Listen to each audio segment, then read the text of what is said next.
ایک مضبوط جسم ہونا بہت بہت بہت اہمیت کا حامل ہے، لیکن اس سے بھی کہیں زیادہ اہمیت کی حامل بات یہ ہے کہ ایک انسان مضبوط ذہن کا مالک ہو۔ اب یہ کیسے ہوگا؟ اس کے لیے 15 ٹپس آپ سے عرض کروں گا جو ساری چیزیں بہت ہیلپ کرنے والی ہیں۔ پہلی بات یہ کہ ہمارے کلیئر گولز ہوں، ہمیں پتہ ہو کہ میں نے کرنا کیا ہے، میں نے جانا کدھر ہے۔ دوسرا کرنے کا کام یہ ہے کہ پریکٹس ریزیلینس، کہ بھئی آپ ایک ایسا مزاج ڈیولپ کریں، کہیں پہ ٹھوکر لگ گئی، گر گئے، ناکامی ہوگی، پریشانی ہوگی تو دوبارہ اپنے پاؤں پہ جلدی کھڑا ہونے کی، واپس لوٹنے کی جو ہے وہ صلاحیت پیدا کریں۔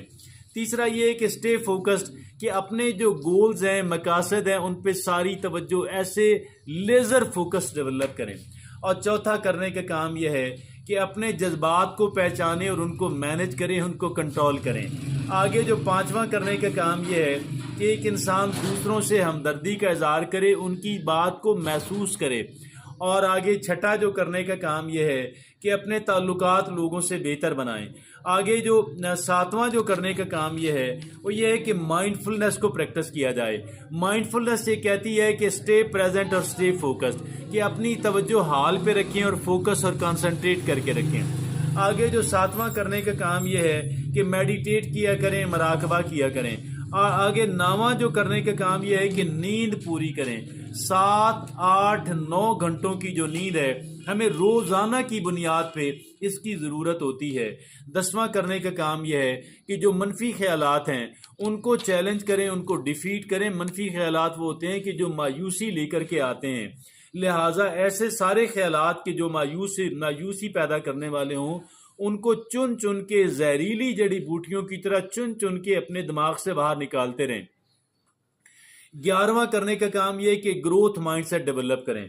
گروتھ مائنڈ سیٹ ہوتی کیا ہے؟ گروتھ مائنڈ سیٹ یہ کہتی ہے میرے جو وسائل ہیں، میری جو ذہانت ہے، میرے جو ٹیلنٹس ہیں، میری جو جسم کی مضبوطی ہے، میں اس کو ڈیولپ کر سکتا ہوں اور میں کر رہا ہوں، میں کروں گا۔ آگے جو ہے 12واں کرنے کا کام یہ ہے کہ آپ سیلف ڈسپلن لے کر آئیں، سیلف کنٹرول لے کر کے آئیں۔ سب سے زیادہ محنت سیلف ڈسپلن پہ کریں۔ اور یہ 13ویں کرنے کا کام یہ ہے کہ ریگولر ایکسرسائز کیا کریں۔ جسمانی اعتبار سے ریگولر ایکسرسائز کرتے رہنا بے پناہ اہمیت کا حامل ہے۔ اور اگلا جو ہے 11واں کرنے کا کام یہ ہے صحت مندانہ خوراک کھائیں۔ ایسی چیز کوئی بھی نہ کھایا کریں جو ہماری صحت کو خراب کرنے والی، ڈیمیج کرنے والی ہے۔ اور آگے 15واں اور آخری کام کرنے کا کیا ہے کہ اسٹے ہائیڈریٹڈ، کہ خوب پانی پیا کریں۔ تو یہ وہ 15 باتیں ہیں جو انسان اپنے ذہن کو ڈیولپ کرنا چاہتا ہے، جو اپنے آپ کو ایک